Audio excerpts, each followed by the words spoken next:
Zoneamento de bacias hidrográficas da Serra da Piedade revela o potencial de produção de água da região. Conheça um pouco mais da história de Belo Horizonte, que completa 122 anos nesta quinta-feira.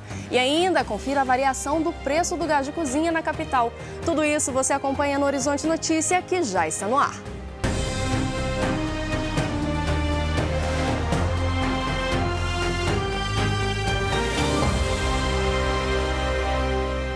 Olá! Órgãos ambientais lançaram o zoneamento ambiental produtivo de bacias hidrográficas da Serra da Piedade e do seu entorno. O diagnóstico revela o potencial de produção de água da região. Vamos conferir.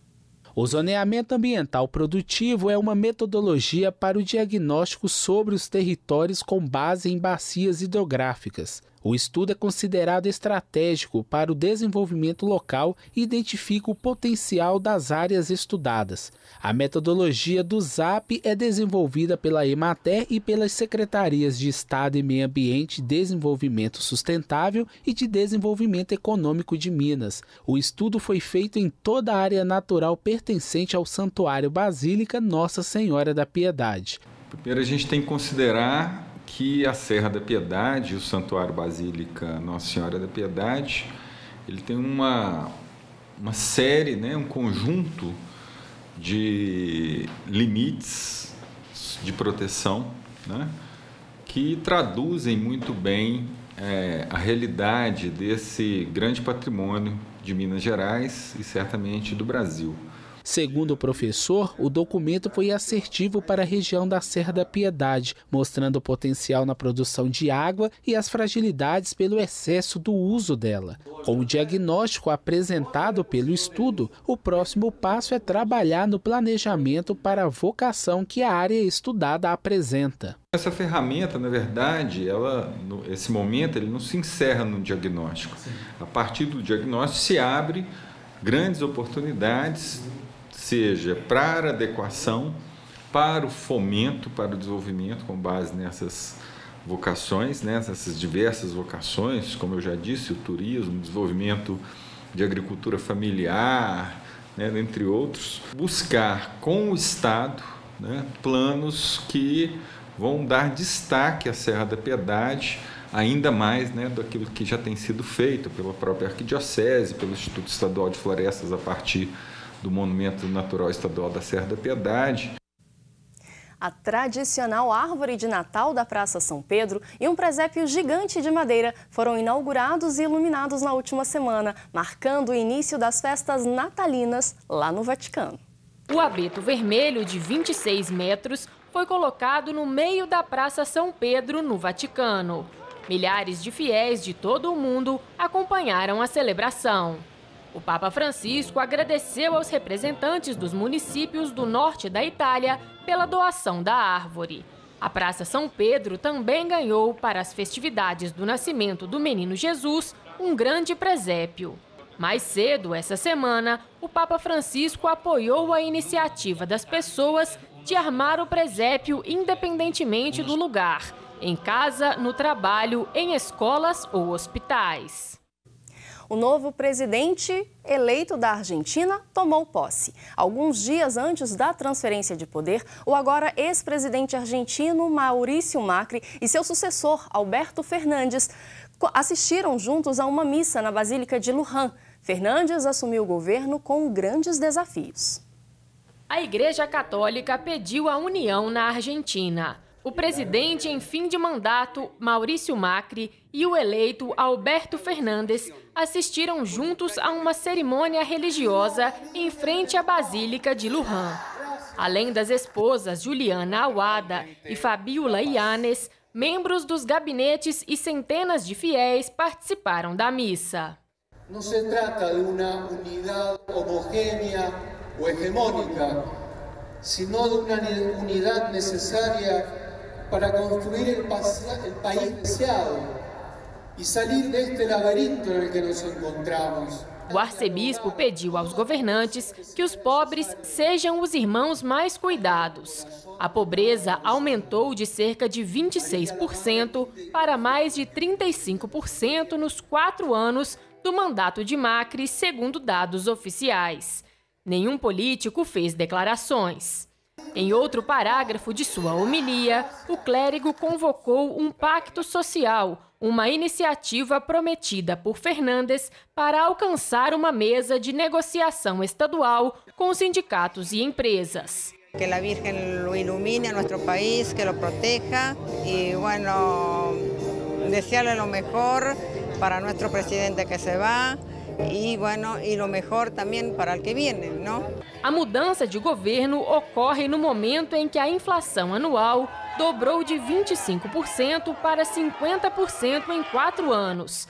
Também houve aumento do desemprego e uma onda de falências comerciais no país.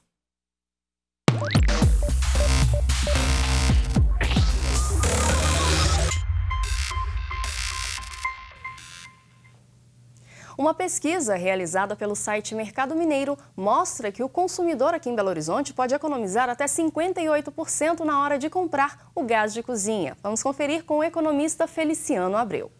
Nós tivemos um aumento de quase 1% no botijão de 13 quilos entregue, onde o preço médio era R$ 76,64, subiu para R$ 77,12.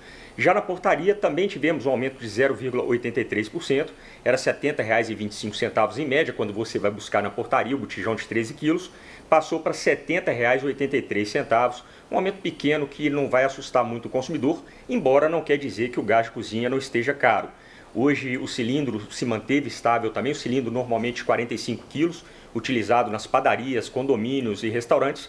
Ele estava custando, para entregar no próprio bairro, R$ 327 em média, passou para R$ 328, um aumento muito pequeno que dificilmente o consumidor vai perceber. Quem opta para comprar o cilindro na portaria do estabelecimento, que é muito difícil, que você tem que ter uma caminhonete pelo menos, vai pagar R$ 312, em torno de R$ 10 a R$ 15 mais barato. As variações são muito grandes, né? Você tem que ficar atento, aí, o consumidor tem que ficar atento na hora da compra. Hoje o cilindro, por exemplo, quando é entregue no próprio bairro, o cilindro de 45 quilos, custa de R$ 280 até R$ 395, uma diferença de 41%. O botijão de 13 quilos, quando é entregue no próprio bairro, o preço mais barato que nós encontramos foi de R$ 65 e o mais caro de R$ 95, uma diferença de 46%. Já quando você busca o botijão na portaria de 13 quilos, nós encontramos de R$ 59,99, quase R$ 60, até R$ 95, com a diferença de 58%. Portanto, é importantíssimo pesquisar e o mercado mostra que os donos desses estabelecimentos, dos depósitos, não estão conseguindo repassar os aumentos de preço porque o consumidor está com o freio de mão puxado e dinheiro contado. A pesquisa completa você confere no site mercadomineiro.com.br.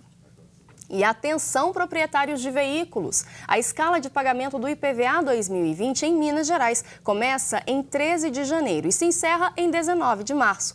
Como nos últimos anos, o contribuinte que decidir quitar o imposto à vista na data de vencimento da primeira parcela de sua respectiva placa terá 3% de desconto.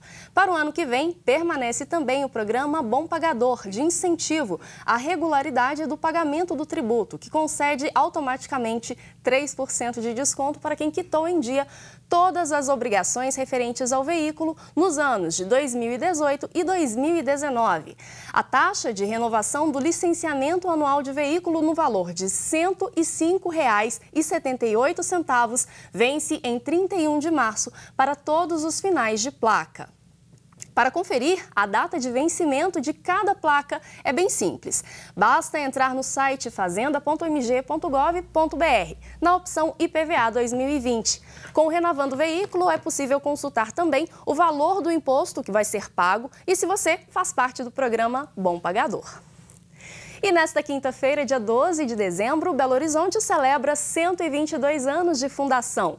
Uma cidade moderna inspirada em uma grande metrópole, a cidade de Washington, capital dos Estados Unidos. O Horizonte Notícia presta uma homenagem a essa cidade tão linda, contando um pouquinho da sua história. A Praça da Liberdade é um dos principais pontos turísticos de Belo Horizonte, principalmente pela importância histórica.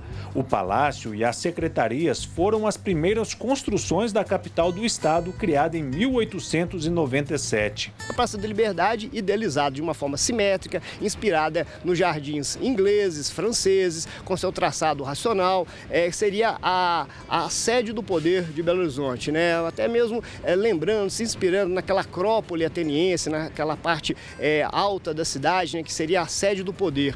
O modernismo empregado em BH foi um rompimento às lembranças do imperialismo que a antiga capital Ouro Preto guardava. Belo Horizonte foi planejada para ser autossustentável. A Avenida do Contorno, que vai ser a área central da cidade.